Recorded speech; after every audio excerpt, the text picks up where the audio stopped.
en un lugar de la Mancha cuyo nombre recordar no quiero. Dio comienzo a esta historia del hidalgo, de antigua darga, flaco rocín y corredor galgo, convertido en andante caballero. Tretales de viejos metales fueron su armadura, y un equino lleno ya de males su cabalgadura. Ya no el escudero, compañero de aventuras, y una moza labradora al objeto de sus locuras. Muy duras, batallas las que dieron con sus huesos en el suelo. Muy buenos días, estimados estudiantes del Colegio Alexander von Humboldt de Chincha. Espero que hayan tenido un buen fin de semana y un excelente arranque de semana. Espero que cada vez ya más la rutina y el ritmo que estamos llevando pueda ser más llevadero y ya prácticamente sea parte de nuestros días. Se entiende, se sabe de que la educación tal cual como la conocíamos hasta el año pasado se va a ver suspendida lamentablemente hasta que las mejoras sanitarias se den, ¿no? Hasta que las condiciones sanitarias mejoren poco a poco. Sin embargo, eso no quiere decir que debemos dejar de estudiar. Hay muchas personas que han salido adelante siendo autodidactas. ¿Y qué quiero decir con siendo autodidactas? Es que nosotros mismos podemos aprender, conocer y seguir estudiando. Pero como no es tanto el caso de ustedes, estamos sus maestros para poder ayudarlos y orientarlos en lo que sea necesario. Quiero pedirles un poquito las disculpas por el Full HD que están viendo en pantalla, ¿no? El 4K de la definición de mi cámara. Me disculparán que esta cuarentena no es posible pues conseguir una mejor cámara o un mejor micrófono. ¡Me estoy volviendo loco! ¡Malditos chinos! Pero aquí estamos, ¿no? Al pie del cañón, dando lo mejor de nosotros, así como sé y espero que ustedes también. El día de hoy vamos a continuar por este estudio de la literatura, de los géneros literarios, y vamos a pasar a un nuevo género, a uno de mis géneros favoritos, ¿no? A los que estudiarlos me trae una de las satisfacciones más que más recuerdo con cariño, ¿no? Entonces, para ello nos vamos a ir a nuestro PowerPoint. Muy bien, señores, como ustedes saben, estamos estudiando los géneros literarios. Ya estudiamos el género épico, ya estudiamos el género lírico. Espero que no se estén olvidando, por favor. Espero que no sea flor de un día aquello que están revisando y conociendo a través de estos videos, porque nos va a servir, va a ser útil para lo que queda de nosotros en la secundaria, en el colegio, y también más adelante cuando nosotros querramos comprar un libro, leer un libro, profundizar en un libro en específico. Recordemos que el género épico es el género más antiguo, surgió en Grecia, ¿no? Es de tono oral y se practicaba para contar historias, ¿no? Mezclados con grandes acontecimientos y grandes batallas. El género lírico es el género sentimental, también surgido en la antigua Grecia. El día de hoy vamos a pasar a explicar, a ahondar en el género dramático. Este género me gusta muchísimo a mí, por la forma en cómo surgió. Surgió en la antigua Grecia, aproximadamente en el siglo IV a.C. ¿Qué sucedía en Grecia? Vamos a contar un poquito, ¿ya? ¿Qué sucedía en Grecia? Pues Grecia, hasta antes del siglo IV, era una sociedad aristócrata. ¿Qué quiere decir con aristócrata? Piensa un ratito. Muy bien, una sociedad aristócrata quiere decir de que se gobernaban por reyes, ¿no? Había reyes, monarcas que heredaban el trono a sus hijos. Eso es una aristocracia. Y además Grecia no era un país unificado, no es que había un rey que los gobernaba a todos y los demás eran vasallos, no, había muchos reyes. Había rey en Esparta, rey en Corinto, rey en Micenas, rey en Tirso, rey en Atenas, rey en Creta, etcétera, etcétera, etcétera. Cada pueblo griego, cada pueblo helénico tenía su propio rey. Odiseo era un rey, por ejemplo, ¿no? El padre de Aquiles era un rey. Menelao era un rey, su hermano Agamenón era un rey. Néstor era otro rey. Entonces, era una sociedad monárquica, ¿no? Una aristocracia. Pero cuando entramos al siglo IV a.C., algo va a suceder, sobre todo en la hermosa y la bella y eterna Atenas. ¿Qué pasa con Atenas? En Atenas va a surgir la filosofía con mucha fuerza. Y la filosofía va a empujar al pensamiento racional, lógico de las personas. Y ellos van a crear algo fundamental, algo importantísimo, muy importante hasta el día de hoy, hasta la actualidad. ¿Qué es eso que van a crear? Van a crear una idea en la que el pueblo gobierne, una idea en la que el poder esté en el pueblo.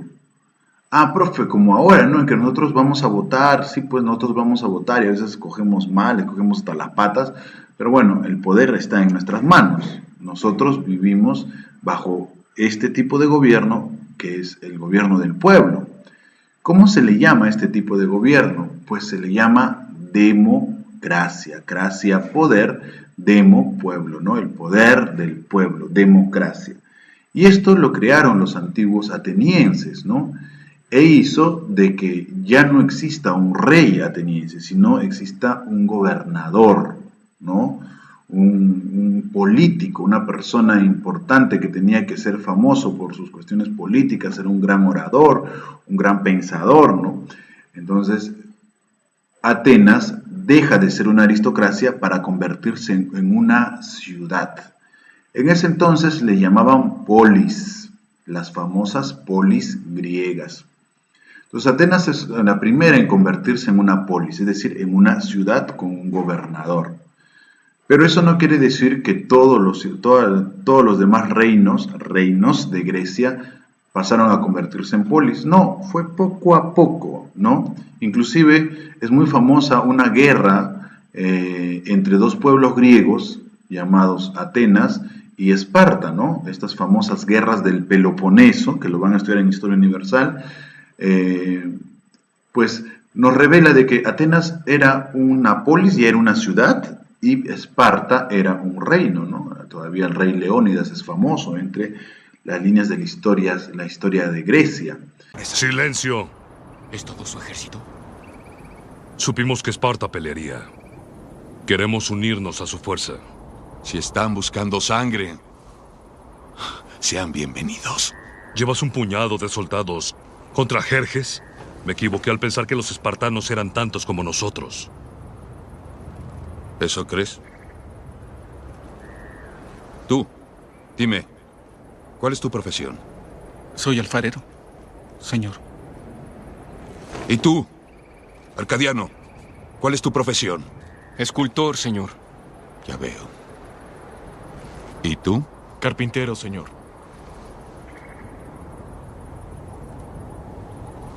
¡Espartanos! ¿Cuál es su profesión?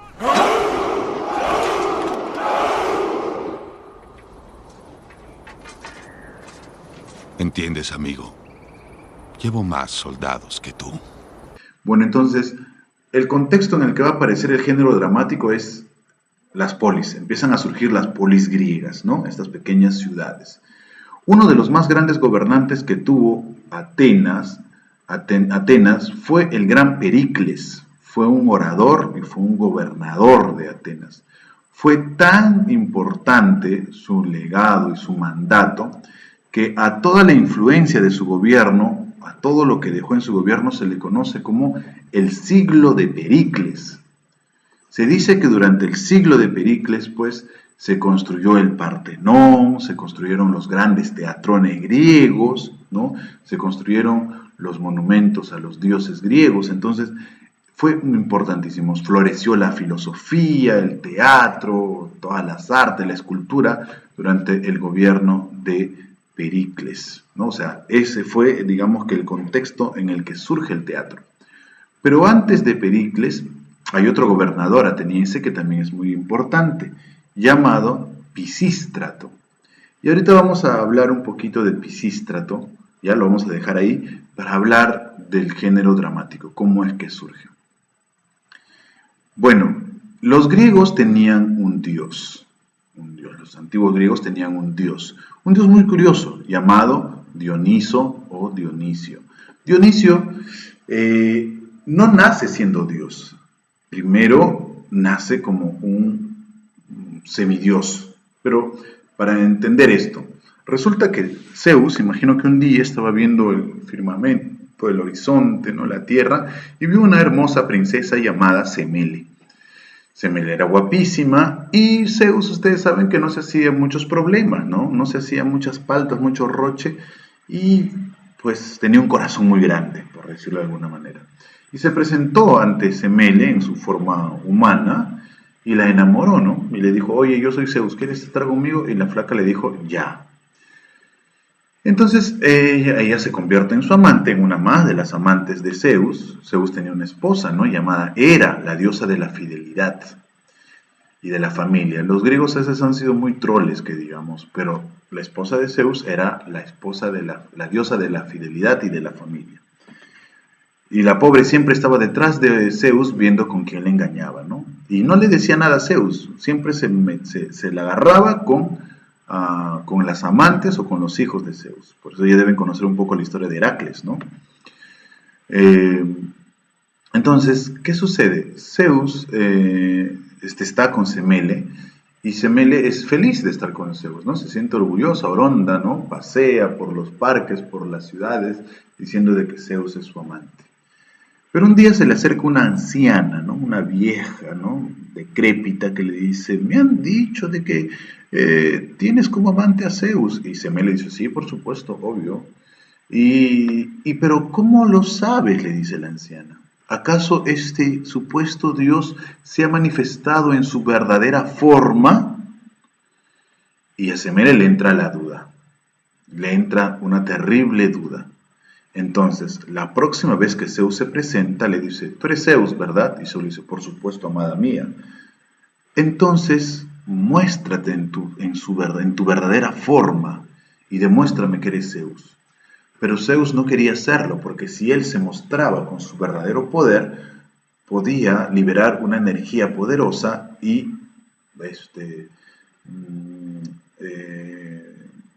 lastimar a Semele. Pero Semele, terca, encaprichada, ¿no? Como la mayoría de personas que están enamoradas, ¿no? Y tienen celos y dudas, pues insiste. Y Zeus le dice, bueno, ya está bien, te voy a demostrar que soy Zeus. Y Zeus cobra su forma divina y el poder, la fuerza que expulsa es tan violenta que golpea a la pobre Semele. Semele cae, se golpea y ante el dolor y la sorpresa de Zeus, parece que está muerta, porque no respira. Y Zeus se arrepiente, ¿no? Se lamenta muchísimo lo que acaba de suceder y la coge entre sus brazos y efectivamente Semele estaba muerta. Pero Zeus aguza el oído y escucha unos latidos del corazón. Y dice, Semele está viva gracias a mí, ¿no? Porque él era Dios, ¿no? Gracias a Dios, gracias a mí. Y no era Semele. Cuando Zeus se da cuenta, el vientre de Semele tenía una ligera elevación que hacía notar de que tenía un pequeño embarazo.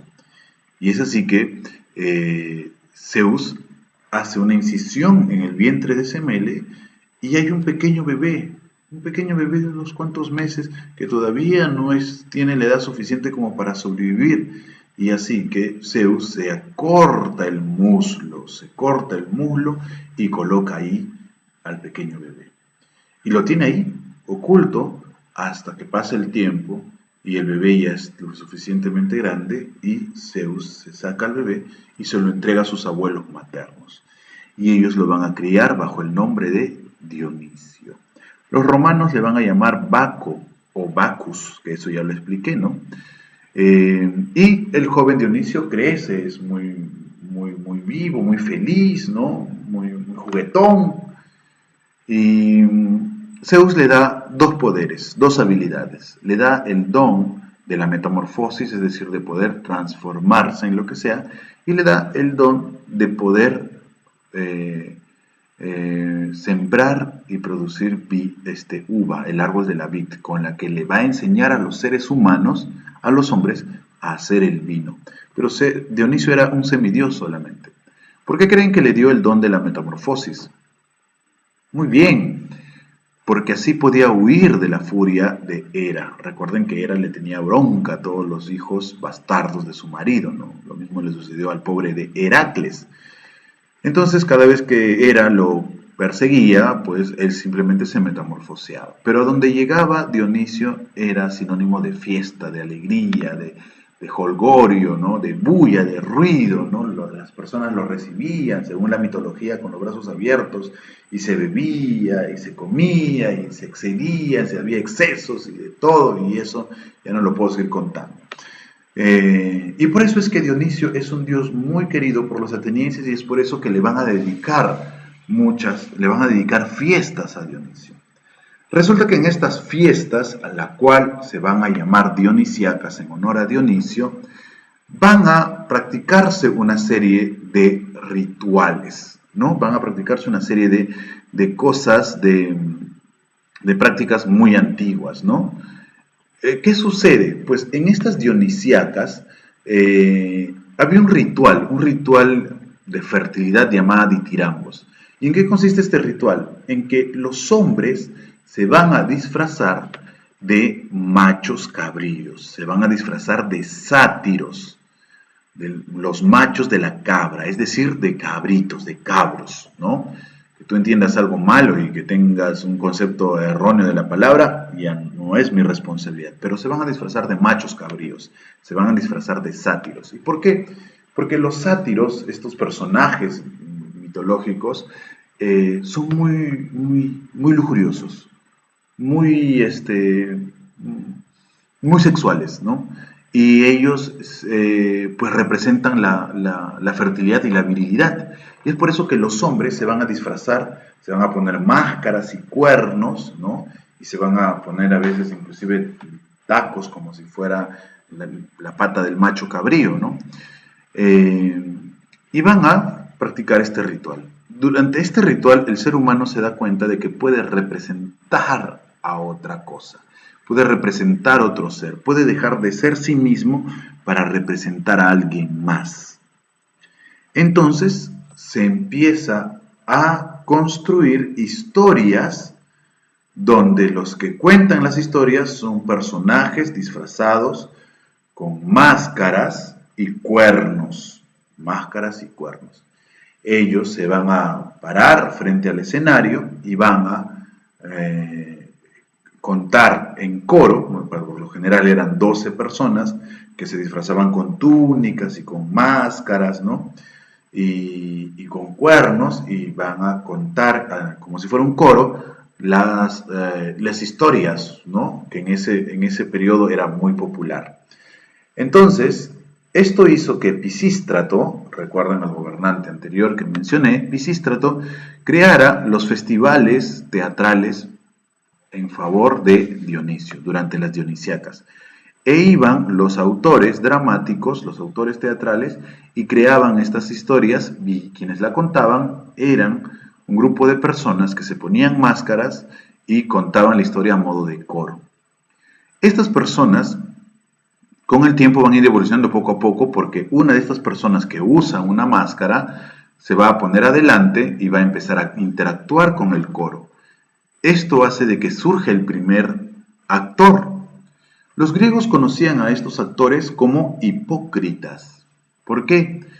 Porque hipócrita significa el que habla detrás de la máscara. El día de hoy tenemos otro significado muy curioso de hipócrita, ¿no? Que es aquella persona que tiene varias caras, ¿no? O no muestra su verdadero rostro. Pues los hipócritas vestían máscaras, como están viendo en la pantalla, ¿no? Para interpretar a su personaje. Había máscaras alegres y había máscaras tristes, ¿no? Por eso el símbolo del teatro son estas dos máscaras que deben haber visto alguna vez. Usaban la máscara para representar a sus dioses, para representar a los personajes, y también por algo muy curioso, por dos cosas muy curiosas.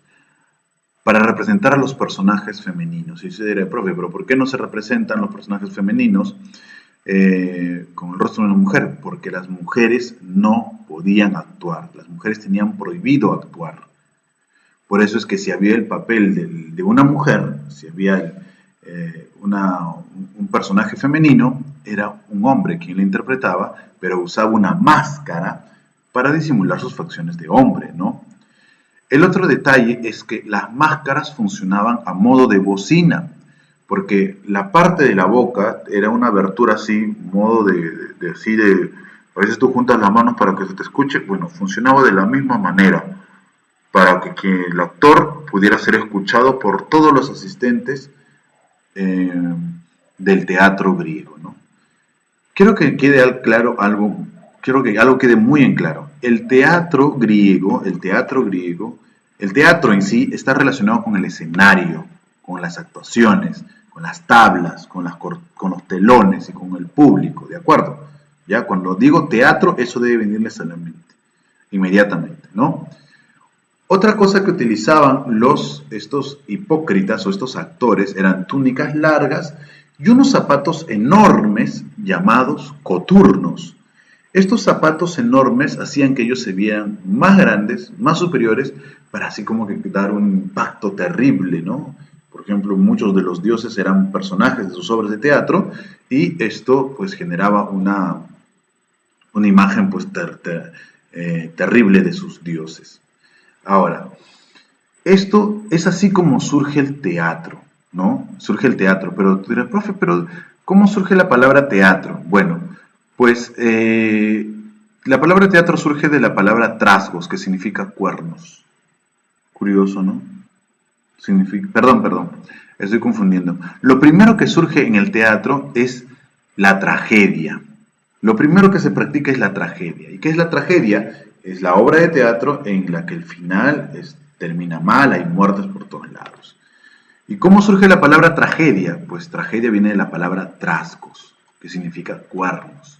Como eran las personas que usaban máscaras con cuernos que nos contaban estas historias, que pasó a convertirse en tragedia. ¿De acuerdo? Veamos, avancemos un poquito más. En la imagen ustedes están viendo cómo era el teatro griego antiguo. Pisístrato y Pericles construyeron estas monumentales obras en las faldas de los cerros, donde se podía construir graderías, donde había un escenario, ¿no? Y donde se podía apreciar estas obras teatrales. Fue tan importante los festivales de las Dionisíacas que se construyeron varios de estos lugares, ¿no? Y hasta el día de hoy todavía existe, ¿no? En la actualidad. Si tú algún día vas a Grecia, por favor, te tomas una foto y me mandas un selfie. Profe, aquí pues en el antiguo teatro griego. ¿Cómo se le conocía a este lugar? Se le conocía teatrón. ¿Por qué teatrón? Porque este lugar donde estaban sentadas las personas significa el lugar donde se mira. O sea, teatrón significa el lugar donde se mira, ¿no? Entonces la gente decía, vamos al lugar donde se mira, pero en griego era teatrón. Vamos al teatrón y quedó la palabra teatro, ¿no? Más o menos ustedes pueden ver aquí cómo estaba dividido el teatro, el antiguo teatro griego, ¿no? Los lugares, ¿no? Y las funciones que cumplían. Esto yo se los voy a dejar de tarea, investigar cuáles son las partes del teatro griego y en qué consiste cada una de ellas. ¿Estamos? Avancemos un poquito más. Esto del teatro griego definitivamente fue toda una revolución que se practicó más o menos en Roma, cuando ya llegamos al Imperio Romano. ¿Hubo teatro? Sí, pero lo que más se practicó ahí fue género épico. Y el teatro luego se vio ensombrecido cuando llegó la Edad Media. Cuando la Edad Media, la Edad Oscura, ¿no? La edad en la que la cristiandad dominó al hombre, el teatro dejó de ser una práctica común porque se consideraba un ritual mundano, un entretenimiento para el vulgo, para los pecadores. Pero poco a poco vamos a ir saliendo de este periodo de oscuridad y vamos a llegar al Renacimiento, al siglo XIV, al siglo XV, al siglo XVI, cuando el hombre vuelve a entrar en razón, cuando la razón vuelve a ser el centro del pensamiento humano. El teatro va a empezar a surgir poco a poco. Y vamos a llegar a un periodo muy interesante en Inglaterra que se llamó el periodo o teatro isabelino. ¿Por qué se le llama de periodo teatro isabelino? Pues porque gobernaba una mujer. Esta mujer también tiene una historia muy peculiar que me gustaría contar, pero el video sería muy largo, ¿no? Es curioso saber cómo llega al poder Isabel I la Grande, ¿no? Era casi una hija negada de Enrique VIII, el rey Tudor, pero A pesar de ello, Isabel I llegó a la corona inglesa y gobernó con sabiduría, porque permitió la práctica del teatro. Durante su gobierno se practica el teatro isabelino, que es muy distinto al teatro griego. Si ustedes ven en la imagen, ya no son construcciones en las graderías, en las montañas, sino son construcciones de madera. Inclusive se podían desarmar y trasladar a otro lugar, ¿no? Este tipo de escenario redondo, ¿no? Circular, como ustedes están viendo, quedan todavía algunos en Inglaterra, ¿no? Se conoce pues como teatro isabelino porque pertenece al periodo isabelino. Tiene que ver también porque pues Enrique VIII, el rey de Inglaterra, rey anterior a Isabel, a su hija, rompió vínculos con la Iglesia católica, ¿no? Bueno, esa es otra historia. ¿Quiénes destacan en este periodo del teatro isabelino? Pues destaca nada menos y nada más que el gran William Shakespeare, el gran William Shakespeare, Willy para los amigos, ¿no? Autor famosísimo que mandó a construir un teatro impresionante llamado el Teatro da Globe o el Globo, típico teatro isabelino, ¿no? Redondo, de madera, ¿no? Que hasta el día de hoy se mantiene en pie. Da Globe de Shakespeare hasta el día de hoy se mantiene en pie en Inglaterra. Así que cuando algún día vayas a Inglaterra, a Londres sobre todo, tómate un selfie en este monumento histórico que es el Globo o The Globe del gran William Shakespeare, que ahí es donde planteó sus obras de teatro. Aquí también pasa algo muy curioso. Las mujeres todavía no podían actuar aquí. Eso era alucinante. Las mujeres todavía no podían actuar aquí. Pero ¿quién hizo de Julieta? Un actor. Un hombre hizo de Julieta. Y de todos los papeles femeninos eran los hombres quienes hacían su papel. Curioso, ¿no? Muy bien. Por ese mismo periodo surge un teatro también bastante revolucionario. Hablamos del teatro español. El teatro español surge durante el barroco español, siglo XVI, final del siglo XVI e inicio del siglo XVII. Gobiernan los reyes católicos, ¿no? Isabel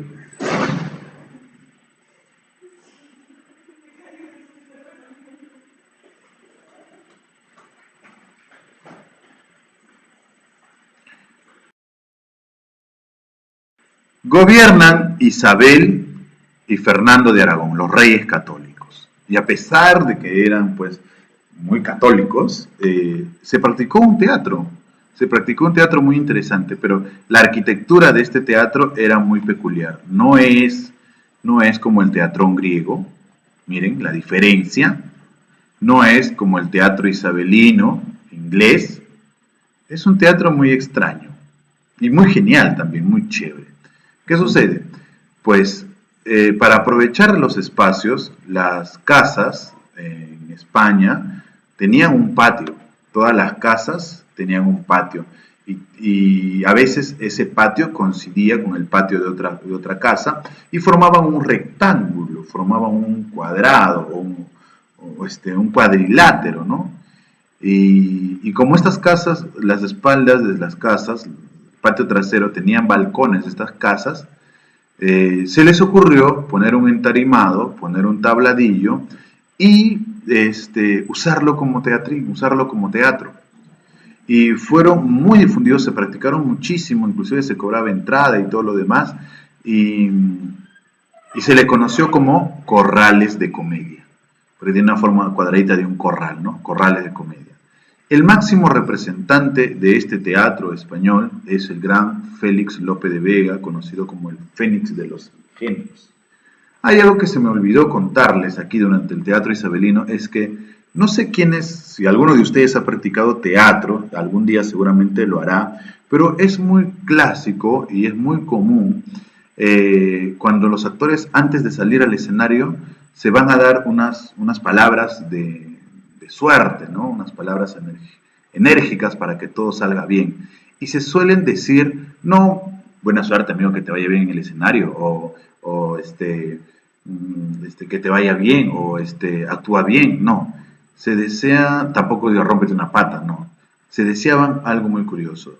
Se decían y hasta ahora, en la actualidad, yo he participado en algunas obras de teatro y antes de salir al escenario siempre nos decimos, tomados de la mano, te deseo mucha mierda. Hoy no quería atormentar sus oídos inocentes, pero eso es lo que se decía.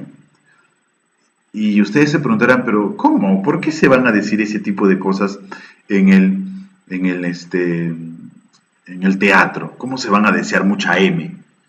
Pues el origen de esta frase de te deseo mucha M, pues está aquí, en el teatro isabelino. Al primero que me lo diga en los comentarios del CIA Web, que lo averigüe, lo investigue, le voy a poner un 20.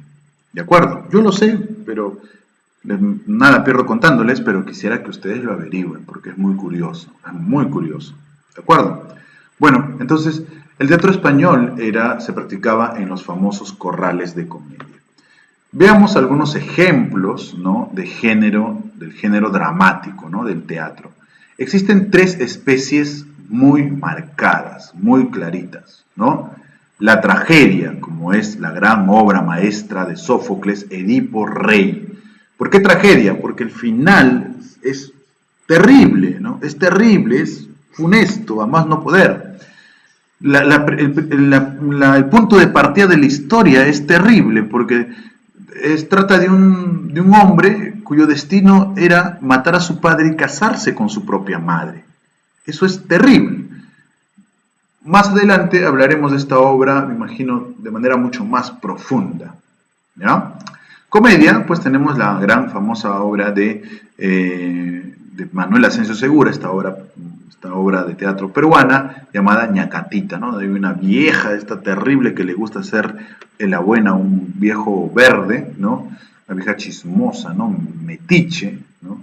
Entonces es una comedia porque se burla de esta forma de ser de la mujer, ¿no?, en general, o del peruano en general. Y luego tenemos el drama. El drama es una mezcla de ambos, donde el final tiene un final bastante feliz, bastante, no chistoso, sino un final aceptable, donde las cosas están bien. Tenemos aquí como ejemplo la gran obra Fuente Ovejuna, donde un pueblo se rebela contra un gobernante, contra un funcionario del rey, y lo matan, le hacen de todo y encima ponen su cabeza ahí a la salida del pueblo y en actitud de venganza, ¿no? Fuente Ovejuna, una obra maestra que también veremos a profundidad más adelante. Muy bien, chicos, eso ha sido todo por esta semana. Espero que haya quedado claro el tema. Es un tema bastante fascinante. Hemos simplemente visto una cuestión panorámica. Cuando ya hagamos un estudio histórico paso a paso, podremos estudiarlo aún más, ¿no? Podemos estudiar Sófocles, estudiar Ñacatita, entre otras grandes obras de teatro alucinante. Pero quiero que quede claro, ¿no? Cuando hablamos de género dramático hablamos del teatro, luces, escenario, actores, público, ¿de acuerdo? Es género dramático. ¿Está bien? Les he dejado 2 actividades, están en el video, espero que hayan prestado atención. La segunda de ellas simplemente lo comentan en los comentarios para tenerlo en cuenta. ¿De acuerdo, muchachos? Eso sería todo. Sin más, me despido. Nos vemos la próxima semana. Se cuidan. ¡Chao! Al final de cada duelo que le hicieron acabar pidiéndole cuentas al cielo por derrotas que de peores derrotas fueron consuelo. Fue desdicha acompañante en el camino, desde que a un gigante confundió con un molino. Fue